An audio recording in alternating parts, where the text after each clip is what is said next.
Je voulais plutôt parler justement un petit peu des anciens, notamment. Voilà, je voulais parler des anciens. Et bien sûr, le but, c'est un peu, comme Samuel a dit, de remettre un peu de l'ordre.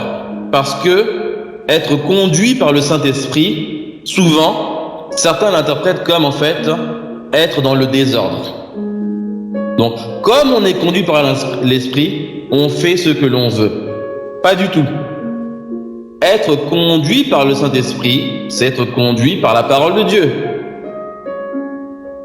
Voilà. Donc, Dieu a des règles. Dieu, nous le savons, est un Dieu d'ordre. Dieu établit les choses selon son modèle. C'est lui le concepteur, c'est lui le réalisateur, et il sait comment les choses fonctionnent. C'est lui qui définit les limites, c'est lui qui définit les fonctions de chacun, etc. Voilà. Donc, devant Dieu, la Bible dit qu'il ne fait pas d'exception. Nous sommes tous égaux par rapport à l'être humain, par rapport à l'âme ou à l'esprit. Mais par rapport à la fonction, nous avons des fonctions différentes. Il y a des fonctions plus élevées et des fonctions plus honorables que d'autres. Certains reçoivent un talent, d'autres reçoivent 5 talents. Par rapport à ça, effectivement, il y a une véritable différence. Et c'est Dieu qui dispose le corps ainsi. Donc, on a plusieurs membres. Les membres ont des fonctions différentes, avec des responsabilités et des charges différentes. Ça ne veut pas dire que celui qui a plus de charges est plus aimé par Dieu. Ça ne veut même pas dire que celui qui a plus de charges a son salut garanti par rapport à l'autre. Ça ne veut même pas dire que celui qui a plus de charges est plus proche de Dieu que celui qui n'a pas de charge. Autrement dit, ce n'est pas forcément les ministères de la parole ou les anciens dans l'Église qui ont une relation plus intime, plus forte avec Dieu. Ça n'a rien à voir. Ça, c'est la charge, ça, c'est l'appel, ça, c'est le don. Ce n'est pas lié à la personne, ce n'est pas lié à la relation avec Dieu, c'est lié en fait à l'élection de Dieu qui donne comme il veut. Voilà, donc ça, il faut qu'on soit clair par rapport à ça. Donc Dieu nous aime tous, mais dans son Église, dans son organisation, il a fait le choix que l'Église soit unie, mais pas uniforme. Voilà, donc l'unité, ça ne veut pas dire qu'on va tous se ressembler et tous faire la même chose. Non. Il y aura des différences par rapport à la fonction, par rapport à la mission, donc aussi par rapport à l'onction. Parce que l'onction est liée à la mission. Voilà. Et on n'a pas à se jalouser, on n'a pas à les chercher sur le terrain de l'autre. Et voici l'un des défauts importants de l'Église moderne, c'est que beaucoup ne sont pas à leur place. L'évangéliste est à la place du pasteur, le pasteur à la place de l'apôtre, le frère qui n'est pas appelé au ministère est à la place de l'évangéliste, l'évangéliste il est appelé au ministère, lui, est à la place il y a un désordre. Donc, il faut, comme il a été dit précédemment, retourner au modèle de Dieu, retourner à ce qu'il a établi, retourner à comment les choses fonctionnent. Il faut rendre à César ce qui appartient à César et à Dieu ce qui appartient à Dieu. L'Église est la propriété de Dieu. Sur ce roc, je bâtirai mon Église. Donc, l'Église est bâtie sur quel roc? La parole, la révélation que Jésus-Christ est le Messie et le Fils. Donc, sur Jésus. L'Église est bâtie sur Jésus. Par qui? Par Jésus. Et pour qui? Pour Jésus. Donc, l'Église est bâtie sur Jésus, par Jésus, pour Jésus. Matthieu 16. Sur ce roc, donc sur Christ, sur le fondement, comme il a été dit précédemment, donc Christ lui-même bâtit son Église, donc par Jésus, mon Église. Ça lui appartient, c'est pour lui. Voilà. Donc, comme c'est par lui, c'est pour lui et c'est sur lui, nous aussi, si on veut être participants parce que finalement, en vérité, laissez-moi vous le dire, Dieu n'a pas besoin de nous en vérité. Il peut prendre de ses pierres et faire des fils d'Abraham. Dieu nous accorde une grâce, c'est d'être chaque son rôle, participant à son œuvre, en vérité. Voilà. Donc, quand on rentre dans l'œuvre de Dieu comme ça, c'est avec beaucoup de reconnaissance de ce privilège, avec beaucoup d'humilité et avec beaucoup de crainte et de tremblement pour rester dans son champ d'action. Lorsque nous prenons notre volonté pour celle de Dieu, nous reconnaissons par là que nous avons encore la semence de Lucifer. Le péché, c'est simplement le fait de manquer le but, manquer la volonté de Dieu. Qui sommes-nous?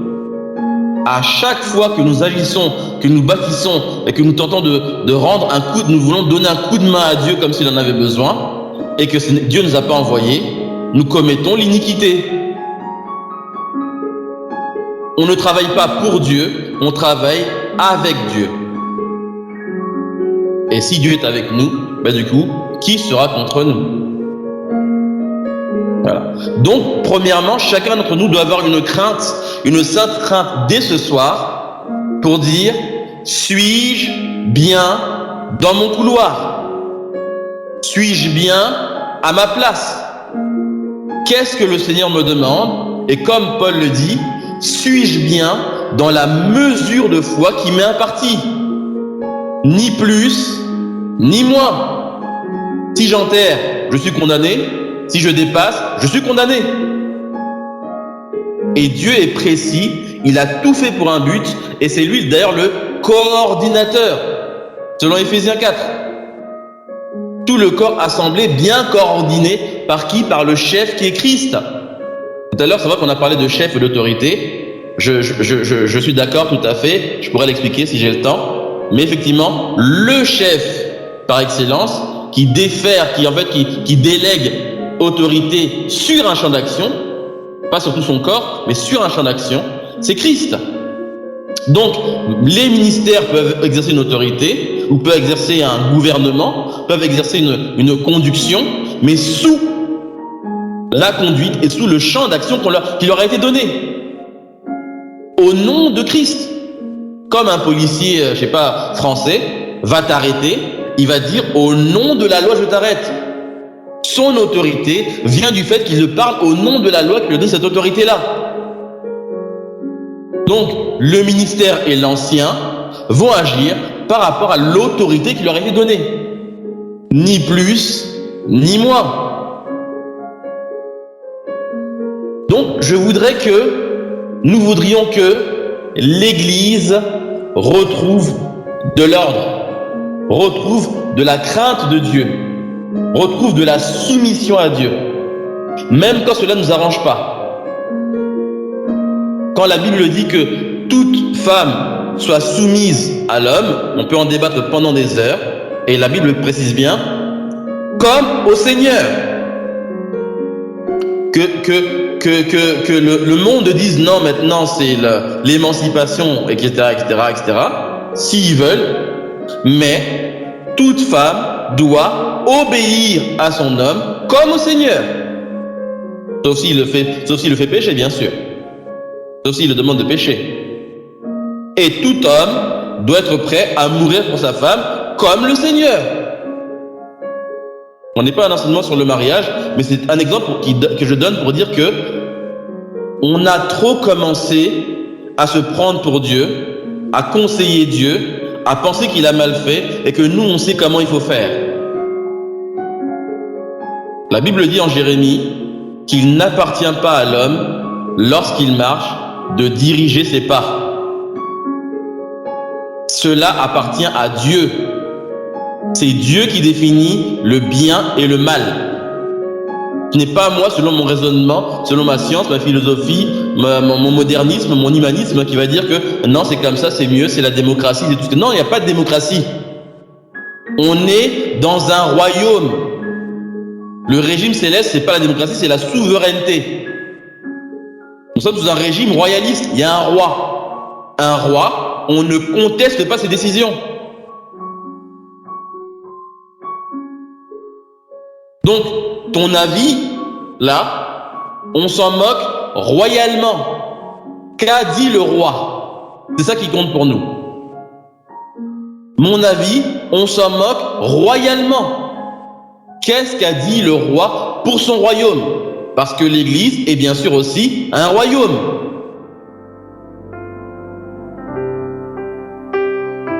Voilà, donc il y a plusieurs aspects qui sont très intéressants à détailler si on aura l'occasion de détailler ce que c'est que l'Église sur les différents aspects qu'on a cités. Donc un peuple, une nation, un royaume, une épouse, etc., etc., etc.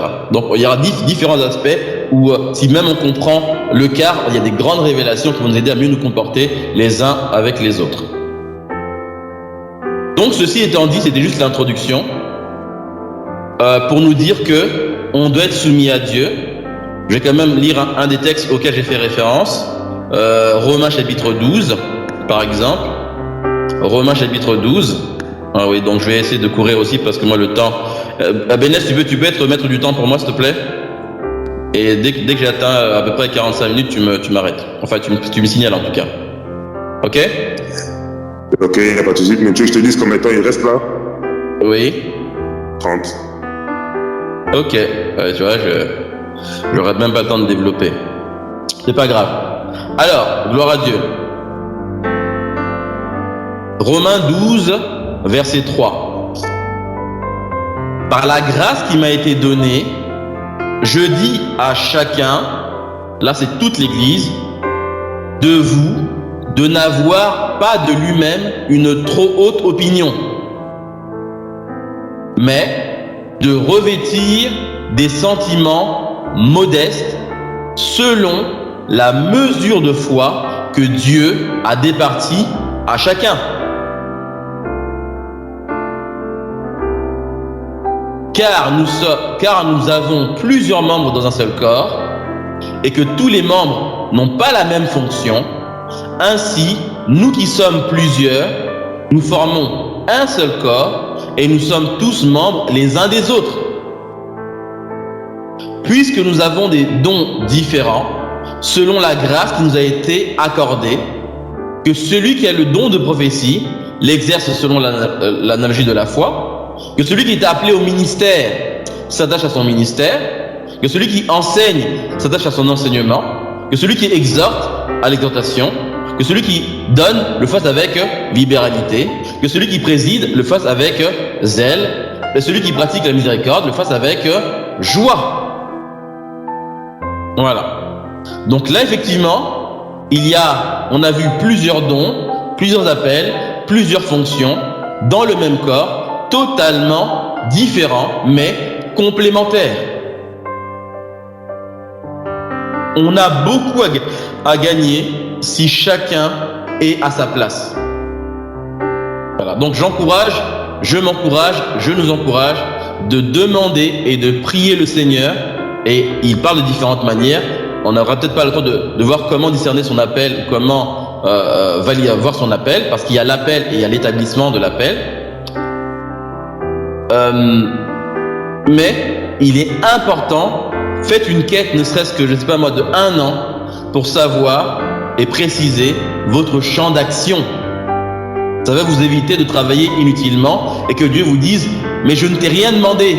Mais Seigneur, j'ai évangélisé toute la France, j'ai baptisé 1000 personnes, et Seigneur va te dire « Mais c'est moi qui te l'ai demandé ou tu l'as fait tout seul ?» Mais oui, mais est-ce que c'est moi qui t'ai envoyé? Qui t'a mandaté? Voilà. Pour ne pas travailler en vain, il est bon de savoir quel est notre champ d'action. Alors, rapidement, du coup, je vais courir forcément.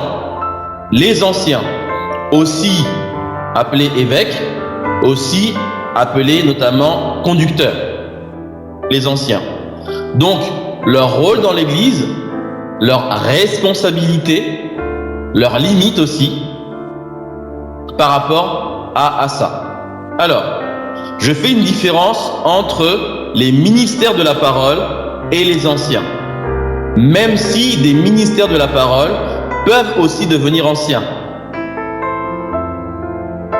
Le ministère de la parole est un appel avant même le ventre de ta mère. Tu es appelé par Dieu, tu es oint par Dieu, tu es choisi par Dieu. Et puis il y a un temps de formation, de maturation, jusqu'à l'établissement du ministère. Donc il y a les différents appels, l'appel au salut, l'appel au discipolat, jusqu'à l'appel au ministère, c'est-à-dire au service. Donc tout le monde est appelé au ministère, c'est-à-dire au service, mais certains ont reçu aussi le don donné par Dieu, qui est le don du ministère de la parole, de l'enseignement. Voilà. Donc ça, c'est un don. Tu n'as rien fait pour l'avoir. Mais pour être ancien, tu n'as pas rien fait pour devenir ancien. Écoutez bien mon terme. Pour être ancien, il faut le mériter. Pour être ancien, il faut le démontrer. Pour être ancien, ça ne touche pas seulement les dons, mais ça touche les fruits, le caractère. Un ancien ne peut pas être nommé ancien au bout de peu de temps de conversion. Ce n'est pas possible. Un nouveau converti, qu'on le veuille ou non, il est charnel. Aussi longtemps que l'enfant demeure enfant, je dis qu'il n'y fait rien de l'esclave. Donc je vous laisse méditer là-dessus. Donc, l'ancien, pour être reconnu comme tel, ce n'est pas seulement une question de capacité de prêcher, de dons spirituels, d'exploits faits ici et là, mais il y a différents critères précis qu'il doit démontrer sur le temps et que les autres doivent juger. Et les anciens avant lui, et les frères et sœurs, le peuple de Dieu qui est conduit par les anciens. Parce que les anciens, et je dis bien les anciens, sont les dirigeants de l'Église. C'est le collège des anciens qui va faire asseoir un frère, asseoir même un ministère. Il peut y avoir dans une église des anciens et un qui est appelé au ministère, mais qui n'est pas encore arrivé à la qualité d'ancien. On reconnaît sa grâce, parfois même il exerce, mais par contre, lorsqu'une décision est faite par le collège des anciens, il n'est pas invité. Pourtant, tout le monde l'appelle pasteur ou évangéliste.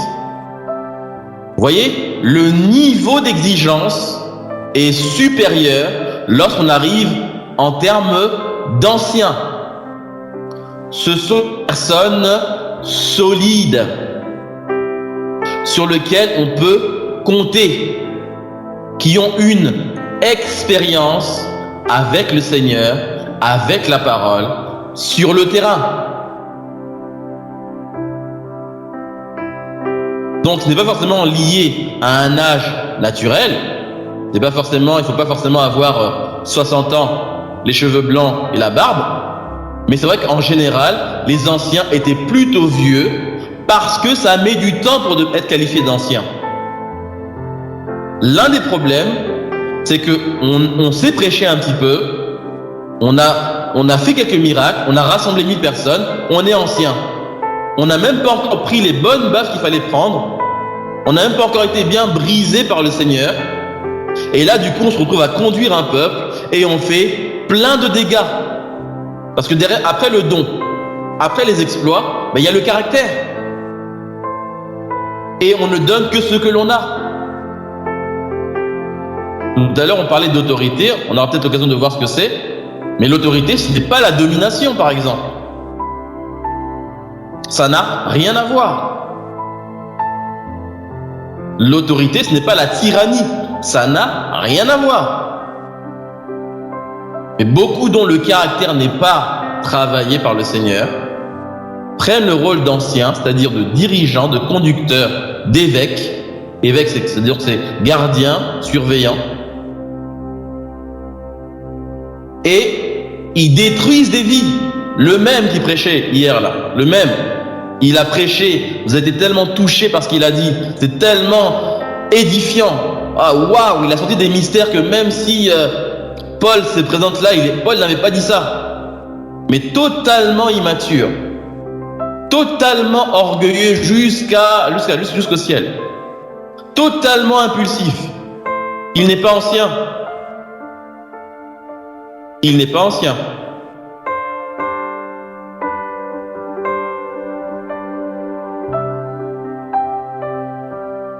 L'ancien, et d'ailleurs toute personne appelée au ministère et qui aspire justement à la fonction d'ancien, parce que c'est une aspiration, quand on doit être ancien, on doit le demander, bon maintenant j'ai travaillé pendant 20 ans, est-ce que vous estimez que je suis ancien maintenant? Vous voyez ce que je veux dire? Celui qui aspire, on doit vérifier. Et parmi les qualités qu'on va trouver chez l'ancien, ce qu'il a compris, c'est que il est un serviteur. Il est un esclave. De qui? De Christ. De qui? Du corps de Christ. De qui? De l'épouse de Christ. De qui? En gros, des frères.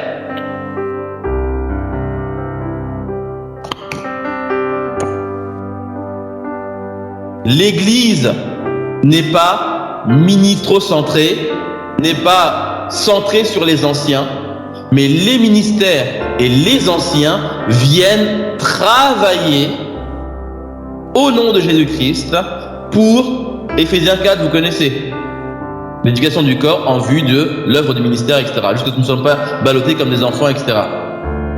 Donc ils ne sont pas le centre de l'Église, mais ils sont au service de l'Église. Ils sont disponibles. Ils ont le sens de l'autre, de l'intérêt commun, de l'édification. Leur problème, ce n'est pas d'épater avec leur connaissance ou leur miracle. Leur problème, c'est de qui ici je peux nourrir pour contribuer à son édification. Qui ici je peux apporter un conseil, un soutien, une finance, peu importe, je peux apporter selon la grâce que j'ai en moi, que je peux aider à avancer. Ils sont au service. Un ancien qui est servi et qui ne sert pas, disqualifiez-le maintenant. Selon le modèle qu'on a beaucoup vu, où des ministères ou des pasteurs s'asseyaient dans des trônes, etc. On portait leur Bible, on leur amenait le coca avant tout le monde, etc., etc. Pas par respect ni par reconnaissance, mais juste à cause de leur position. Pas du tout. L'ancien va te faire asseoir toi sur le trône et va te demander, est-ce que tu veux boire quelque chose?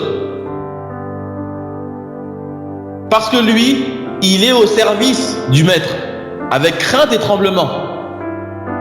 Il a plutôt intérêt à, quand le maître revient, lui montrer le travail propre qu'il a fait. Car la Bible est claire là-dessus dans Hébreux 13, vous connaissez le passage, les conducteurs vont devoir rendre des comptes devant Dieu par rapport aux âmes. Attention, de ce qu'ils ont fait, de ceux qui ne ont pas fait. Normalement, quand on comprend le rôle d'ancien, on ne se précipite pas à ce rôle-là. On ne le veut pas du tout. Si aujourd'hui beaucoup veulent la responsabilité, veulent parce qu'ils ont un don, parce qu'ils ont un appel, ils veulent la responsabilité de conducteur, c'est qu'ils n'ont pas compris le rôle d'ancien. On le fuit. Même quand Dieu t'appelle, tu te caches aux toilettes, tu trouves des prétextes. Parce que c'est une charge très lourde. La notion de service et donc de sacrifice est incluse dans le rôle d'ancien. Donc s'il vous plaît, s'il nous plaît, calmons-nous. Calmons-nous un petit peu. La précipitation comme ça des personnes aux responsabilités sous prétexte de connaissances et de dons spirituels entraîne beaucoup de désordre.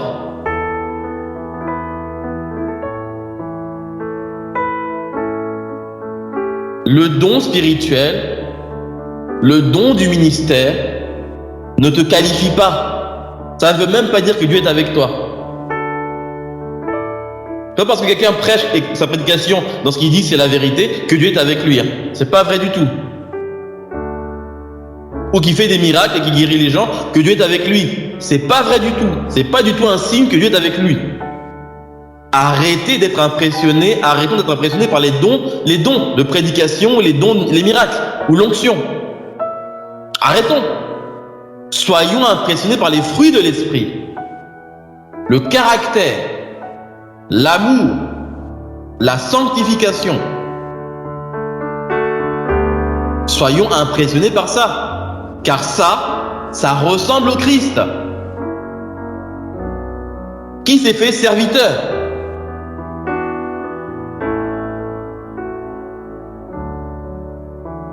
Donc, les conducteurs sont des personnes qui ont réalisé le sens du service, qu'ils savent qu'il n'y a aucun honneur, aucun mérite, qu'ils ne sont que des serviteurs inutiles.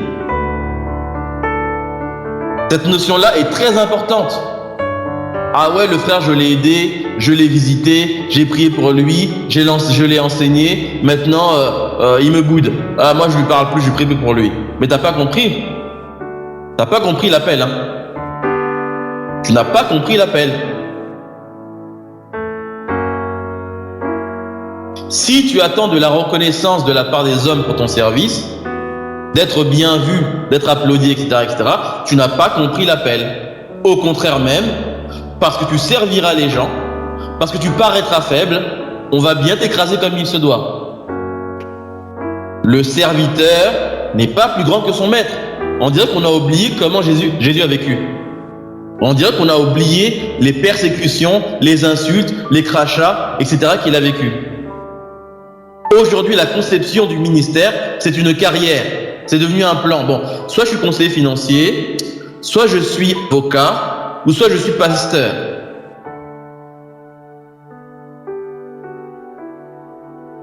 Ça, c'est le diable qui, à cause du fait qu'il brillait, car Dieu avait les 12 pierres précieuses, lui, il avait seulement les 10 pierres précieuses, il lui manquait 2 essentielles, vous lirez, vous verrez lesquelles.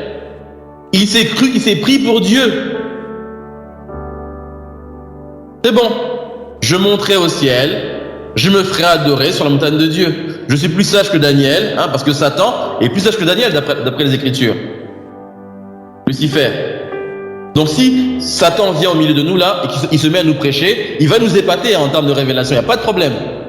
Mais il est meurtrier depuis le commencement.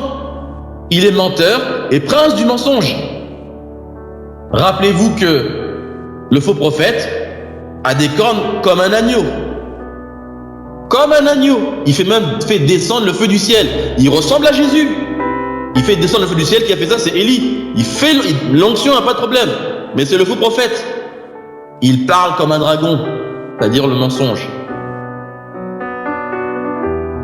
Donc, la notion de service, la notion d'inutilité, la notion d'humilité, la notion de fardeau. Où est le fardeau? Dès que les personnes t'embêtent, c'est bon. Ils rentrent chez eux, moi je rentre chez moi, c'est bon, j'ai fait tellement d'efforts, maintenant on ne veut plus m'écouter. Je boude. Qui t'a dit qu'on va t'écouter? Paul, combien de fois on lui a dit, mais ouais, Paul, rentre chez toi, on t'écoutera la prochaine fois sur ça. Qui t'a dit qu'on va t'écouter, qu'on va t'applaudir? Ça sort d'où cet enseignement? Dieu n'a-t-il pas en horreur même ceux qui étaient élevés parmi les hommes? Si tu cherches l'élévation dans l'appel et dans le ministère, si tu es incomplexé dans la vie, tu n'es pas guéri, laisse-toi briser d'abord par le Seigneur avant de rentrer au ministère. Il faut qu'il croisse et que tu diminues. Si tu es quelqu'un, Dieu ne sera rien pour toi. Si tu es personne, Dieu sera quelqu'un pour toi et il va œuvrer en toi, à travers toi. Donc voici des notions hyper importantes j'ai pas le temps de donner tous les versets, mais vous connaissez serviteur inutile, Luc 17, etc., etc., etc. Je vais très vite parce qu'il y a plein de notions à voir par rapport à l'ancien. On va attaquer par exemple 1 Pierre 5. 1 Pierre 5, comme je crois que Samuel l'a abordé un petit peu tout à l'heure, les apôtres, il y a eu un débat entre eux, et ils ont demandé lequel d'entre eux était le plus grand, qui était estimé le plus grand. Rappelez-vous. Donc Jésus leur dit que les nations les tyrannisent, les rois des nations les tyrannisent, les maîtrisent, et ceux qui dominent sont appelés les bienfaiteurs. Mais qu'il n'en soit pas ainsi parmi vous. Mais celui qui veut être le plus grand parmi vous soit le plus petit, et celui qui veut gouverner, qui sert tout le monde. Voilà. Donc, l'autorité selon Dieu, c'est l'exemplarité. Hein, l'autorité, c'est pas celui qui crie le plus fort et qui prêche le mieux, mais c'est le meilleur modèle. Jusqu'à que Paul dira: soyez mes imitateurs comme je le suis de Christ. Soyez mes imitateurs comme je le suis de Christ. Et il dira quoi à Timothée aussi? Tu as vu mon enseignement, tu as suivi de près ma conduite, mes résolutions, ma foi, ma douceur, ma charité, ma constance, mes persécutions, mes souffrances, etc. Donc, Paul a transmis à Timothée pas seulement des prédications, il lui a transmis un comportement. Ça, c'est 2 Timothée 3,10 pour la référence. Vous voyez? Donc là, j'ai pas le temps d'aborder la question de la proximité. Voilà. C'est quoi ces prédicateurs? C'est quoi ces anciens qui sont loin? On les voit que le dimanche. C'est pas pas comme ça qu'on transmet l'exemplarité. Le faire aiguise le faire. Même Paul avait des choses à transmettre à l'église. Il dit que je viens parmi vous car j'ai encore des choses à vous transmettre. Il aurait pu le faire à distance. Non. Il y a quelque chose bouche à bouche et à proximité qui est transmis qu'on ne peut pas faire à distance. Et je ferme la parenthèse parce que ce serait long à développer. Voilà donc, mais retenez bien que Paul a transmis à Timothée son enseignement, sa conduite, ses résolutions, sa foi, sa douceur, son amour, sa constance, ses persécutions, ses souffrances. Donc, Timothée a beaucoup plus appris par le comportement que seulement par le verbe. Nous, on veut enseigner seulement par 1 Corinthiens chapitre 2, verset 5. C'est pas ça la véritable transmission. C'est pas ça. L'autorité, c'est l'exemplarité. J'en suis à combien de temps là? Parce que je regarde pas l'heure. Hein. Encore 10 minutes, frère. Ok, faut m'arrêter. Alors, j'avance. Donc, j'avais dit 1 Pierre chapitre 5. Voilà. Donc, je disais qu'un ministère peut être appelé ancien, mais tous les ministères ne sont pas forcément anciens. Hein, parce que Pierre, on va le lire, s'appelle ancien. Jean aussi, dans son 3e épître, il s'appelle aussi ancien. Donc, il a le ministère apostolique, mais il est rentré dans la catégorie maintenant d'ancien. Et c'est en tant que tel qu'il écrit. Alors, il met en avant sa qualité d'ancien, autant qu'il met en avant son apostolat. Vous voyez? Donc ça, en fait, le côté ancien rend encore plus solide. Parce que un ministère qui me parle, j'écoute. Mais un ministère qui est devenu ancien, j'écoute encore plus fortement.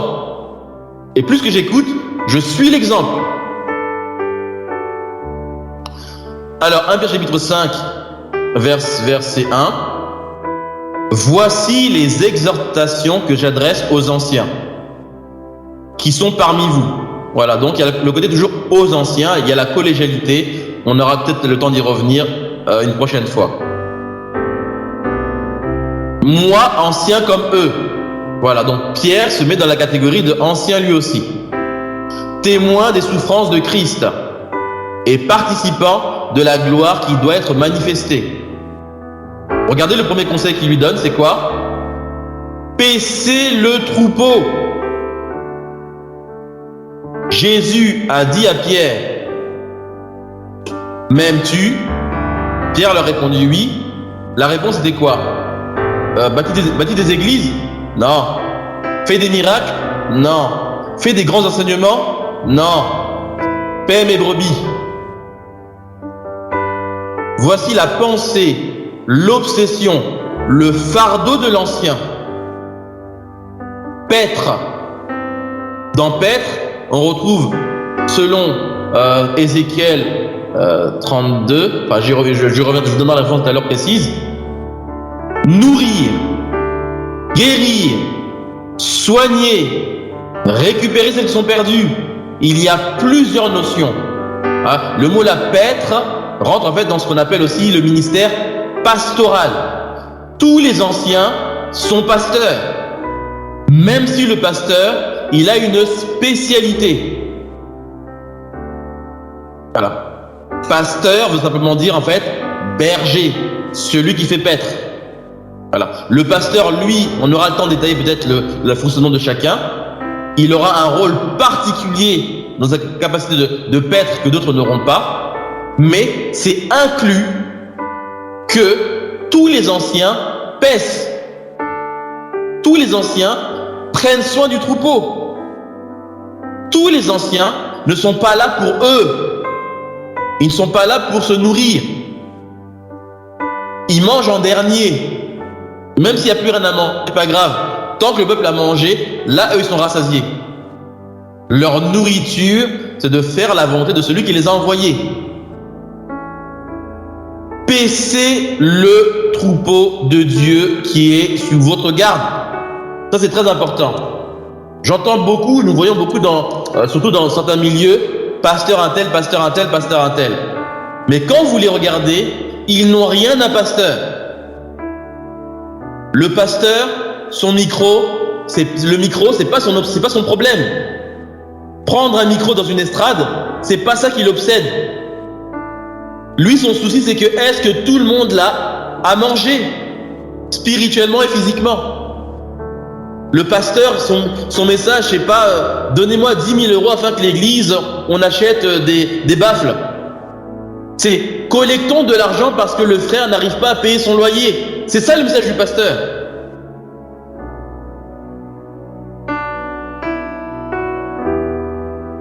Donc, là, voilà, le temps court, mais allons justement dans Ézéchiel 34, dont je faisais référence tout à l'heure, rapidement. Ézéchiel 34, verset 1, je vais aller très vite. La parole d'Éternel nous fait adresser en ces mots. Fils de l'homme, prophétise contre les pasteurs d'Israël. Prophétise et dis-leur aux pasteurs, ainsi parle le Seigneur l'Éternel, malheur aux pasteurs d'Israël. Pourquoi? Qui se paissent eux-mêmes. Les pasteurs ne devaient-ils pas paître le troupeau? Vous avez mangé la graisse, vous êtes vêtus de leur laine, vous avez tué ce qui était gras. Vous n'avez point fait paître les troupeaux. Vous n'avez pas fortifié. Voici c'est quoi paître? Fortifier celle qui était faible, guéri celle qui était malade, penser celle qui était blessée, blessure de l'âme et les blessures du corps, ramener celle qui s'est garée, chercher celle qui était perdue. Mais qu'est-ce que vous avez fait? Vous avez dominé. Dès que vous voyez quelqu'un qui se dit homme de Dieu, pasteur, archibishop, vice Jésus, les titres qu'on invente là pour se glorifier, et qui est dominateur, disqualifiez-le. Il n'est pas pasteur. La domination est un trait évident que cette personne-là n'est pas un ancien. Voilà. Donc je vous laisse lire tout Ézéchiel 34 sur les pasteurs, c'est assez édifiant. Il y a différentes qualités qui sont par rapport à ce que le pasteur dit. Je lis le verset 12. Comme un pasteur inspecte son troupeau quand il est au milieu de ses brebis éparses, ainsi je ferai la revue. Vous voyez, le pasteur n'en oublie aucun. C'est pas ses frères, ses mères, ses cousins. Comme lui, il est gabonais, les gabonais. Comme il est français, les français. Comme il est chinois, les chinois. Le sectarisme, le racisme. Le pasteur, il n'est pas dedans. Ou le juif, ou l'hébreu. Mais ça le dépasse tout ça. Son problème, c'est le peuple de Dieu. Le grand, le petit, le maigre, celui qui vient d'arriver hier, celui qui est là depuis 10 ans, il fait la revue entière. Il a sur lui l'odeur des brebis. Son souci, c'est qu'il ne se perde pas une seule. Et quand une seule est perdue, il commence pas à la critiquer, à faire un message. Lui, il est mauvais, lui, il est pourri. Il va la chercher. Quitte à s'humilier, à se rabaisser, il va la chercher. Pardon, frère, pardon. Peut-être que tu t'es énervé, on s'est mal compris. Viens, on va prier. Viens. Reviens dans le troupeau. On va trouver quelque chose. Il est obsédé. Il a le fardeau. Rappelez-vous Moïse, hein? Rappelez-vous Moïse. Seigneur, si tu tues ce peuple, enlève-moi du livre de vie. Ah, moi, je suis pas à ce niveau-là. Même si on sait que ça parlait de Christ, hein, qui est mort pour nous. Mais tu es prêt à renoncer au livre de vie pour un peuple qui est rebelle contre Dieu et contre toi, Moïse, hein? Parce que ce peuple-là, plus d'une fois, a voulu lapider Moïse, hein, si vous vous souvenez. Est-ce que Moïse est dans la susceptibilité, dans la rancune? Est-ce que regardez ce que Dieu propose à Moïse quand même. J'élimine ce peuple et de toi, je fais sortir une grande nation. Oh là là. Toi et moi, là, on aurait dit, je signe où, Seigneur? C'est moi, Moïse, qui va avoir mes enfants et moi. Il a dit non. Il n'en est pas question, Seigneur. Je les connais bien, ils murmurent, ils se plaignent, ils râlent pour rien. Mais si tu les effaces, si tu les tues, efface-moi. Voilà le pasteur. Voilà l'ancien. Paissez le troupeau. On pourrait faire tout un enseignement là-dessus. Qui est sous votre garde. Non par contrainte, mais volontairement. Selon Dieu. Non pour un gain sordide. Là encore, il faudrait qu'on fasse 3 heures là-dessus. Sur l'avidité et la cupidité de beaucoup de ceux qui s'appellent pasteurs. Le pasteur a le droit de recevoir des offrandes, a le droit de recevoir un salaire, et plus qu'il a le droit, le peuple a même le devoir de vérifier que le conducteur qui conduit bien mange bien. C'est une malédiction pour vous lorsque vous avez un conducteur qui bosse, qui sue, qui travaille, qui se fatigue, qui jeûne, qui vous visite. En plus, il a sa famille, il a sa responsabilité, il a son travail. Mais même un sac de riz, vous y pensez même pas. Comment vous l'êtes béni comme ça? Ça n'existe pas. Donc, pourvoyez aux besoins des conducteurs. Mais l'évangile n'est pas une source d'enrichissement. Le pasteur, le conducteur, l'ancien ne conditionne jamais sa prédication par rapport au fait qu'on les paye ou pas. Qu'on le paye ou pas, qu'on lui donne de l'argent ou pas, offrande ou pas, lui il va insister. Sa rémunération vient de celui qui l'a appelé. Celui qui donne la vision, donne la provision. Il va jamais vous mettre la pression pour faites les offrandes. C'est pas vous qui l'avez appelé, c'est Dieu qui l'a appelé. Donc s'il a des reproches à faire, il ira vers son employeur pour dire mon employeur, où est ma rémunération? Je n'ai pas à manger depuis 3 mois. Le pasteur qui vous met la pression parce qu'il n'a pas mangé, il n'a pas compris. Il peut bien sûr réclamer, il dit voilà les frères, je suis dans le besoin, est-ce que vous pouvez m'aider? Mais si on ne l'aide pas, il continue avec zèle et force à enseigner. De toute manière, il demande de l'aide et que personne ne l'aide, il comprend que son enseignement même sur l'amour est mal passé. Ils n'ont rien compris. Sur la reconnaissance est mal passé. Ils n'ont rien compris. Donc il va revenir sur les fondements. Car un peuple qui est enseigné sur l'amour, sur la reconnaissance, mais sans même lui demander, ils vont faire des dons. Moi qui suis conducteur d'une assemblée, combien de fois j'ai été surpris par des sommes d'argent qui sont venues par des frères qui ne travaillent même pas. Même des fois on est gêné, on ne veut même pas recevoir l'argent, parce qu'il y a cette reconnaissance. Ils ont estimé que la nourriture spirituelle qu'ils ont reçue, mais n'est pas comparable au peu de dons qu'ils vont donner. Et Paul le dit d'ailleurs. Si nous avons semé en vous les semences spirituelles éternelles, mais c'est quoi de récolter auprès de vous des semences terrestres? Mais jamais lui-même est motivé pour changer ce peuple, pour tondre le peuple, pour changer les pierres vivantes en pain. Jamais. Quand ils voient les enfants de Dieu, ils voient pas des dollars.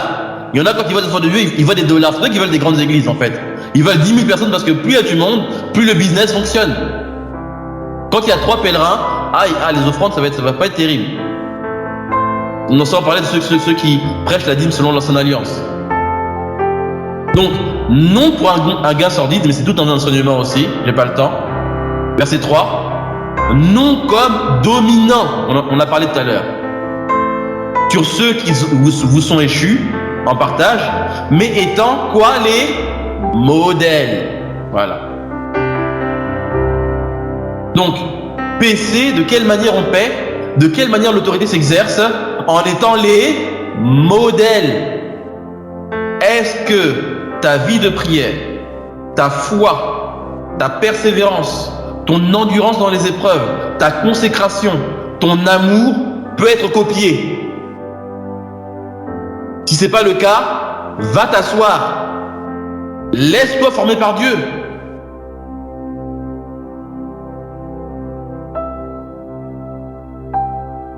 Christ doit être formé en nous. Je ne dis pas que l'ancien est parfait, mais on lui demande quand même d'être irréprochable. Donc, il tend vers l'irréprochabilité. Ça ne veut pas dire qu'il ne va pas faire d'erreur. Mais bien sûr, quand il fait une erreur, il la reconnaît et il corrige. Du coup, il redevient irréprochable. Et pas par seulement des pardon. La repentance, c'est pas de pleurer, c'est de changer. Il y a un changement et des attitudes claires. Un ancien qui ne sait jamais se remettre en question, faites-le asseoir vite. On ne peut rien lui dire, on ne peut rien contester, on ne peut jamais ne pas être d'accord avec lui. Assis-toi, tu perds ton temps. Il n'est pas ancien, il s'est levé trop tôt. Il est peut-être appelé au ministère, qu'il soit formé. Vous savez, entre le temps où Samuel a oint David et entre le temps où il a pris la royauté, il s'en est passé des années. Pas parce que tu as reçu l'onction, l'appel confirmé par Dieu devant tous, que demain c'est bon, tu es ancien. C'est faux. Il y a un temps entre l'appel et même l'onction et l'établissement. Christ dit que ce n'est pas vous qui m'avez choisi, c'est moi qui vous ai choisi et établi, afin que vous alliez. Donc il y a le choix de Dieu, l'établissement, et après maintenant aller, le service. C'est Jean 15 que j'ai cité. Voilà. Avec dévouement, étant les modèles du troupeau, le mot dévouement est très important. Et lorsque le souverain pasteur paîtra, comme je l'ai dit tout à l'heure, c'est que oui, tu es pasteur, mais il y a un pasteur au-dessus de toi, le vrai, le souverain pasteur. Oui, tu paies le troupeau, mais celui qui fait paître en vérité, c'est le pasteur d'en haut. Selon Hébreux 13 aussi, Christ est appelé aussi le pasteur. Vous obtiendrez la couronne incorruptible de la gloire. En gros, vous serez récompensé. Ou vous perdrez votre récompense, ou même pire, vous serez disqualifié. Voilà. Donc, on n'a pas le temps, puisque là, le temps, ça me prendra encore 1 heure ou 2 pour maintenant voir tous les critères. Mais je vais terminer du coup. Nous allons, si nous voulons rétablir l'unité de la foi, si nous voulons en tout cas nous combattre pour l'unité de la foi, œuvrer dans l'unité de la foi, il faut qu'on rétablisse cet ordre-là. Il faut qu'on encourage, il faut qu'on promeuve, il faut qu'on aide les hommes et les femmes, parce que les femmes peuvent être des modèles aussi, sans forcément être des anciens, les hommes et les mères, si je peux dire ça comme ça, qui ont démontré sur le terrain, par leur caractère, par différents critères que Paul donne précisément, vous les connaissez dans 1 Tite et dans 1 Timothée, on va devoir vérifier ça et les encourager. Nous, souvent, on encourage les brigands. On encourage ceux qui nous dominent, ceux qui parlent le plus fort, ceux qui parlent le mieux, ceux qui ont l'élocution, ceux qui ont le plus de dons. C'est eux-là qu'on élève. Vous savez, il n'y a pas de charlatan s'il n'y a pas de client. Il n'y a pas de charlatan s'il n'y a pas de client. D'ailleurs, la Bible est claire, que comme les gens ne supporteront pas la saine doctrine, eux-mêmes, ils vont se donner une foule de docteurs. Souvent, on accuse les faux pasteurs, les faux prophètes, à accuser ceux qui les écoutent. C'est eux qui ont voulu que des pasteurs comme ça les conduisent. Le pasteur humble, simple, qui n'a pas de jet privé, qui fait pas du bruit partout ici et là, qui n'a pas 1 million de vues sur Internet, ça les intéresse pas. Ils ont même honte de dire « Ah, mon pasteur, il s'appelle un tel, il n'a pas de renommée. » Voilà. On ne sait plus promouvoir la qualité des hommes de Dieu. Donc, nous allons promouvoir ces personnes-là. Nous allons être exigeants envers eux, parce que grâce à leur modèle, ils vont édifier beaucoup. Mais cela implique aussi, selon les Écritures, que nous allons aussi être obéissants envers les conducteurs. La Bible dit « Obéissez à vos conducteurs ». Une fois qu'on a validé, il est appelé par Dieu, il a les critères, il a le caractère, qu'est-ce qui m'empêche de l'obéir? Ah non, maintenant on est sur la nouvelle alliance, il n'y a plus de non. Calme-toi. Calme-toi. Il y a des pères dans la foi et un papa, tu le respectes. Un papa, tu lui obéis, tu l'écoutes. Tu viens d'arriver avant-hier, tu connais 2-3 versets, tu lui as peut-être donné une explication que lui il ne connaissait pas, c'est bon, tu l'as dépassé. Calme-toi. Qu'il te donne seulement de vivre une semaine sa vie, tu vas vite déchanter. Parce que le travail du ministère, souvent, dans les coulisses, est beaucoup plus important que ce qu'on voit publiquement. Si vraiment il travaille. Un ministère, un ancien, je suis désolé, il n'y a pas un jour qui passe sans qu'il ait la pensée d'édifier quelqu'un. C'est pas possible. Un jour, c'est trop, il veut racheter le temps. Par la prière, par l'exhortation, même son enfant, sa femme, peu importe, il pense le peuple de Dieu, le peuple de Dieu, le peuple de Dieu, le peuple de Dieu, la maison, la maison, la maison, la maison, le corps de Christ, l'épouse, l'épouse, l'épouse. Il pense à l'église. Qu'est-ce que je peux faire sur le fondement qui a été posé, qui va contribuer à sa solidité, à son édification?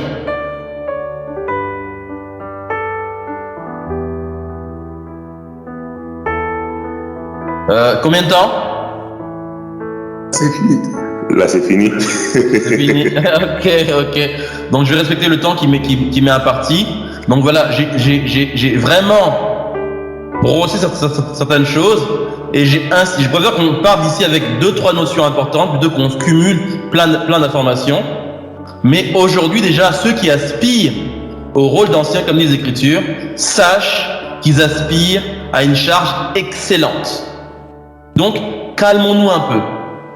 Donc, ceux qui y sont déjà doivent élever leur niveau. Si ce n'est pas le cas, ils ont le droit de s'asseoir. Ça ne remet pas en question la rappel. C'est juste que le temps n'est pas arrivé. Et donc, par la grâce de Dieu, quand on finira cet enseignement, ces différentes sessions, nous allons tourner dans les églises.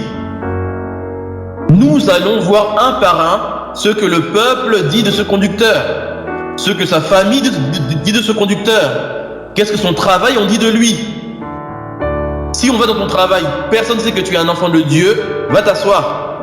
C'est impossible que tu es un enfant de Dieu et que personne soit au courant dans ton travail. C'est pas possible. Même si tu veux te cacher, ça se verra. Donc nous allons faire ce travail-là, pas pour accuser, mais pour remettre de l'ordre. C'est pas grave s'il n'en reste que 1 ou 2, c'est pas grave. On va commencer par là. Et de là, au fur et à mesure, nous aurons des anciens assis, des référents, comme il est question, des colonnes reconnues par l'Église qui vont aider ensuite à reconnaître d'autres, à former d'autres. Et on va avancer. Nous allons Parce que souvent on est très sévère envers le peuple. Un frère il arrive, il a péché, c'est bon, on le lapide, on le frappe. Mais dès qu'un pasteur ou un ancien tombe, ah mais non, comprends, c'est entre lui et Dieu, on ne touche pas loin de Dieu. Je pourrais faire tout un enseignement sur on ne touche pas loin de Dieu. C'est fausseté totale. Quand l'ancien fait une bêtise, on le frappe 2 fois plus fort que le jeune converti. Même 3 fois. Parce que ça dépend de lui et de plusieurs qui le regardent. Bon, si je commence à développer là, je vais aller loin.